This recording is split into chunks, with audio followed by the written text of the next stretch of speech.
வணக்கம் நேர்களே, புதியதொரு தொடக்கம் நிகழ்ச்சியில் உங்களை சந்திப்பதில் மகிழ்ச்சி. அன்பாக இருந்தாலும் சரி, கடனாக இருந்தாலும் சரி, அதை திருப்பி கொடுப்பதில்தான் இருக்கு மதிப்பு. உறவுகள் என்றாலே குடுக்கல் வாங்கல். நம்முடைய வாழ்க்கையில் அன்பாகவும் அமைதியுடனும் உறவுகளில் எப்படி வாழ்வது என்பதை பற்றி கூறுவதற்காக நம்முடன் இணைந்துள்ளார் BK சகோதரி மஞ்சு அவர்கள்.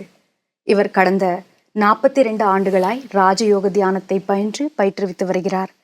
பிரஜாபிதா பிரம்மா குமாரி ஈஸ்வரி விஸ்வவித்யாலயத்தில் தன்னுடைய வாழ்க்கையை அர்ப்பணித்து சேவை செய்து வருகிறார். ஓம் சாந்தி சிஸ்டர். நேர்கள் சார்பாக welcome to the show. Thank you. ஓம் சாந்தி. உறவுகள் என்றாலே நமக்குள்ளே இருக்கக்கூடிய எமோஷன்ஸ், ஃபீலிங்ஸை வெளிப்படுத்தக்கூடிய ஒரு இடமா இருக்கு. எந்த மாதிரி ஒரு ஃபீலிங் இருக்கோ அந்த மாதிரி ஒரு உறவுகள் உருவாகுது. இந்த உறவுகளில் விரிசல் ஏற்படுறதுக்கு காரணம் என்ன? இப்போ நீங்கள் சிஸ்டர் பிரதர் இருந்தால் சிஸ்டர் பிரதரில் உள்ள இமோஷன்ஸ் ஏற்படுது. ஃப்ரெண்ட்ஸ் இருந்தால் ஃப்ரெண்ட்ஸ்னுடைய இமோஷன்ஸ் ஏற்படுது. அம்மா குழந்தை இருந்தால் அம்மா குழந்தை, ஹஸ்பண்ட் ஒய்ஃப் இருந்தால் ஹஸ்பண்ட் ஒய்ஃப்னுடைய இமோஷன்ஸ் இருக்கும். ஸோ அங்கே பிரதர் சிஸ்டர் இமோஷன்ஸோ அல்லது மற்ற அம்மா அப்பா இமோஷன்ஸும் அங்கே இருக்காது. So emotions are connected with the type of relationship I establish. உங்களோட எந்த மாதிரி தொடர்பு நான் ஏற்படுத்திக்கிறேனோ அதுக்கு தகுந்தபடியான ஒரு ஃபீலிங் ஏற்படும்.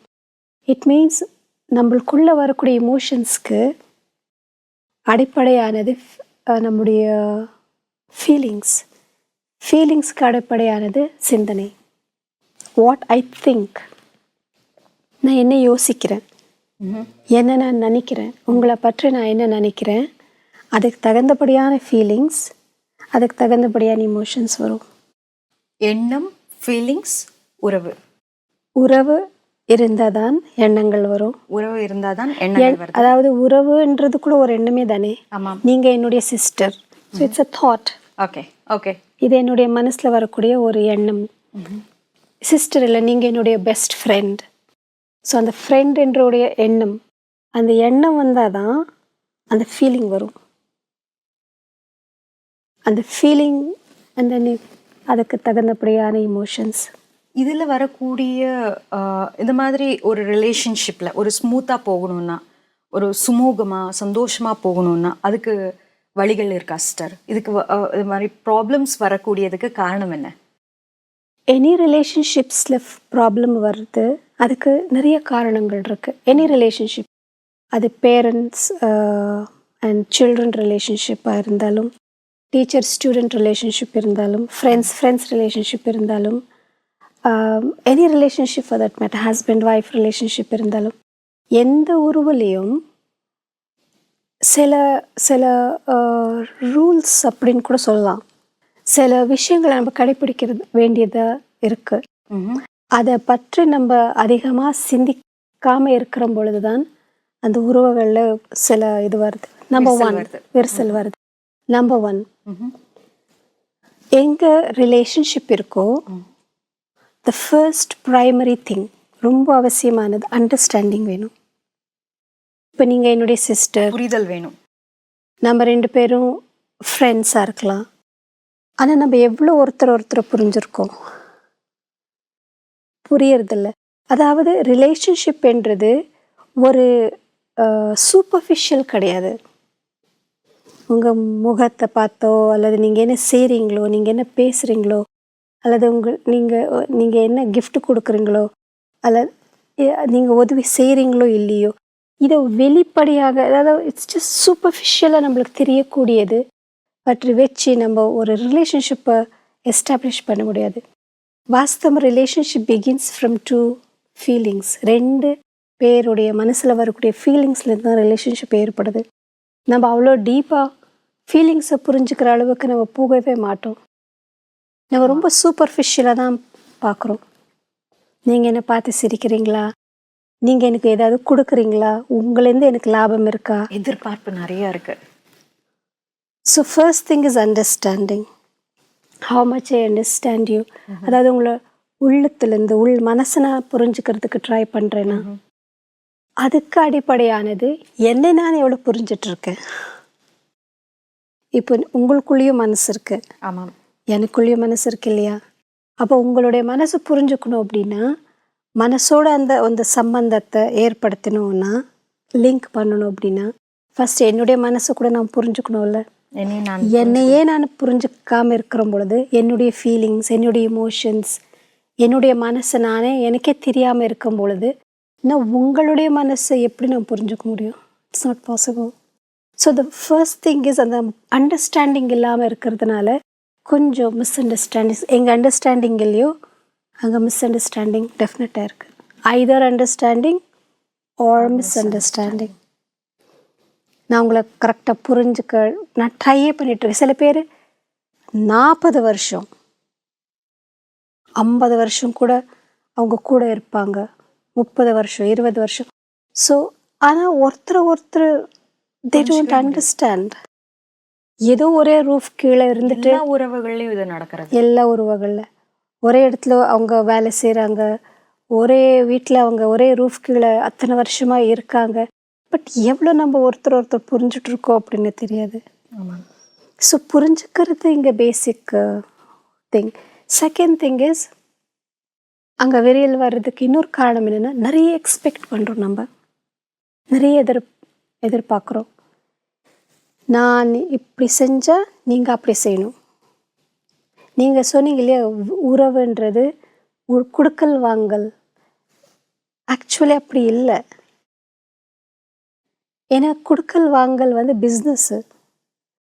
ரிலேஷன்ஷிப்ஸில் பிஸ்னஸ் கிடையாது. கொடுக்கறது மட்டும்தான் ரிலேஷன்ஷிப்.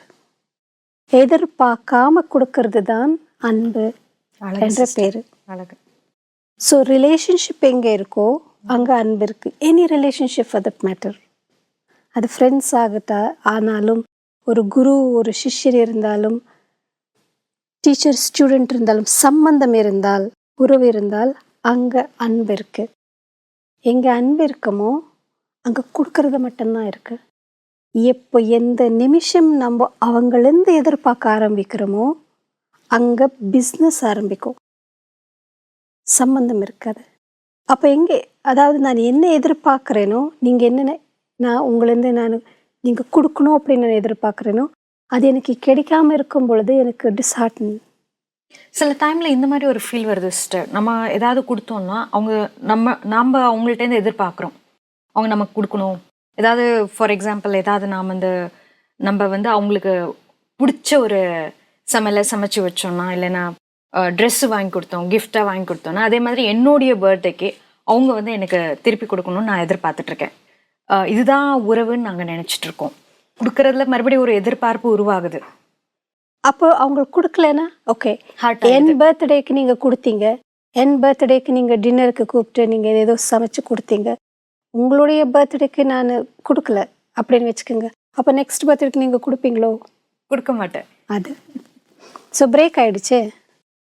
இப்போ பிரேக் ஆனதுக்கு காரணம், அது பிரேக் ஆகாமல் இருந்தாலும் எங்கேயும் நீங்கள் ஒரு டிஸ்டன்ஸை அதாவது நீங்கள் கொஞ்சம் டிஸ்டன்ஸ் தள்ளி போக ஆரம்பிக்கிறீங்க.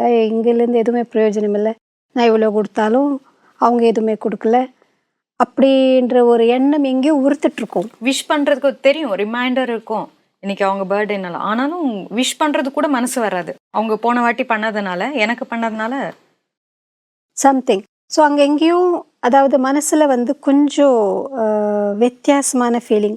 நீங்கள் எனக்கு விஷ் பண்ணுற மாதிரி ஃபர்ஸ்ட் டைம் உங்களுக்கு எவ்வளோ ஊக்க உற்சாகம் இருந்தது, ஒரு நல்ல ஃபீலிங் இருந்தது. நான் உங்களுக்கு அது திருப்பி கொடுக்காம இருக்கிறதுனால உங்களுக்கு செகண்ட் டைம் நீங்கள் பண்ணுற பொழுது அவ்வளோ ஊக்கம் maybe you can do, but அவ்வளோ உங்களுக்கு அது இருக்காது. அதனால தான் ரியல் லவ் ரிலேஷன்ஷிப், அன்பு என்றாலே giving without expecting is called as love. இதுதான் உண்மை. This is the definition of love. இப்போ எங்கே எக்ஸ்பெக்டேஷன் இருக்குமோ அங்கே ஒரு ஒரு ஒரு டிஸ்டன்ஸ் ஏற்படும், கொஞ்சம் தள்ளி போகிறாங்க. அதாவது நான் எக்ஸ்பெக்ட் பண்ணுறபடி எனக்கு அது கிடைக்கல அப்படின்ற பொழுது அவங்களுக்கு டிஸப்பாயின்மெண்ட் ஆகும், துக்கம் ஏற்படுது. துக்கம் அப்படின்னு சொல்ல முடியாது, பட் அவங்க ஃபீலிங்கில் வேரியேஷன் வரும். அந்த ஹாப்பி ஃபீலிங் மாறுது, அப்படி இருக்கும். So it's this is also one of the reasons. Expectations நம்ம ரொம்ப எதிர்பார்க்கறது ரொம்ப இருக்கிறதுனால கூட நம்மளுடைய ரிலேஷன்ஷிப்பை கொஞ்சம் இதாகிடும்.